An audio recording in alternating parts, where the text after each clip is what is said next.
যে মেয়েটা কালকে কুমির ধরেছে আপনারা শুনেছেন। তো রাত 8টার দিকে গোসল করতে নেমেছে, কুমির আক্রমণ করেছে।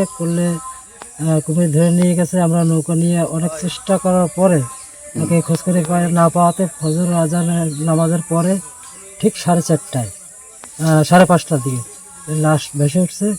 তারপর আমরা উদ্ধার করে এনে ঘাটে তুলে গোসল টোসল জানাজা পরে গোসল টোসল করে আমরা এই কবরের কাজ সম্পূর্ণ করলাম।